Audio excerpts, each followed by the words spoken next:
Big boss Malayalam season 7 പുതിയ updates കേൾക്കാം. ഇന്ന് ഇവർക്കൊരു ടാസ്ക് കൊടുക്കുന്നുണ്ട്. ടിക്കറ്റ് ടു ഫിനാലേക്കുള്ള ആ ഒരു ടാസ്ക്കാണ്. ആ ഒരു ടാസ്കിൽ 3 പേരായിട്ടാണ് പോകുന്നത് ടാസ്ക് ചെയ്യാനായിട്ട്. ആദ്യം 3 പേര് പോയിട്ട് പിന്നെ 3 പേര് പിന്നെ 3 പേര്, അങ്ങനെ 3 തവണയായിട്ടാണ് ടാസ്ക് നടക്കുന്നത്.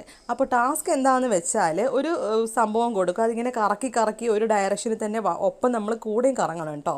ആ ഒരു സാധനം കറക്കി കറക്കി അഴിച്ചെടുക്കണം. എന്നിട്ട് ആ സംഭവം കൊണ്ടുപോയി വേറൊരു സ്ഥലത്ത് വെച്ചിട്ട് ജസ്റ്റ് ഒന്ന് ടൈറ്റ് ചെയ്യുക, ഒന്ന് വെറുതെ ഒന്ന് ഫിറ്റ് ചെയ്തതിന് ശേഷം അവിടെ ഒരു പസിൽ വെച്ചിട്ടുണ്ടാവും, അത് കറക്റ്റ് ചെയ്യണം. അപ്പോൾ പസിലിന് കൊടുത്തിട്ടുണ്ടായത് ടിക്കറ്റ് ടു ഫിനാലയുടെ ആ ഒരു ഫ്ലെക്സിൽ ഉണ്ടായിരുന്ന ഒരു പിക്ചർ തന്നെയായിരുന്നു കേട്ടോ. അപ്പോൾ കുറച്ച് എല്ലാവർക്കും ഒന്ന് ബുദ്ധിമുട്ടി എല്ലാവരും ഒന്ന് വെച്ച് സെറ്റാവാൻ വേണ്ടിയിട്ട്.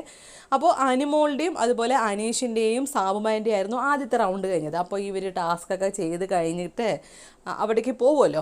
അപ്പോൾ ബാക്കിയുള്ളവരൊക്കെ ഈ ടാസ്ക് ചെയ്തുകൊണ്ടിരിക്കുന്ന സമയത്ത് ലിവിങ് റൂമിൽ തന്നെ ഇരിക്കണം, അങ്ങോട്ട് ചെല്ലാനോ ഒന്നും അവർ അലൗഡല്ല. അപ്പോൾ അവർ തിരിച്ചു പോയി കഴിയുമ്പോൾ ഈ ടാസ്കിനെ പറ്റി ഒന്നും തന്നെ പറയരുതെന്നും ഒരു റൂൾ ഉണ്ടായിരുന്നു. ബിഗ് ബോസ് പറഞ്ഞിരുന്നു അത് പറയരുത് ടാസ്കിനെ പറ്റി ഒന്നും. ആദ്യം തന്നെ ലിവിങ് റൂമിൽ ഇരുന്നിട്ട് ഓരോ കാര്യങ്ങളൊക്കെ സംസാരിക്കുന്നുണ്ട് ആദില, നൂറി, അനുമോളൊക്കെ കേട്ടോ.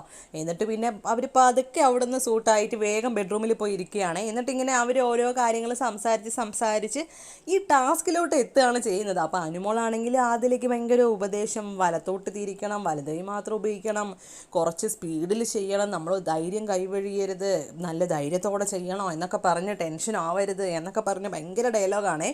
എന്നിട്ട് പിന്നെ ആദിലാണെങ്കിൽ അതേപ്പറ്റിക്ക് ഇങ്ങനെ ഓക്കെ എന്നൊക്കെ ഇങ്ങനെ പറയുന്നുണ്ട്. അപ്പോൾ ഇങ്ങനെ അനുമോൾ ഇങ്ങനെ ഓരോന്ന് പറഞ്ഞ് വരുമ്പോഴേക്കും ബിഗ് ബോസ് അവിടെ നിന്ന് വാണിംഗ് കൊടുക്കുന്നുണ്ട്.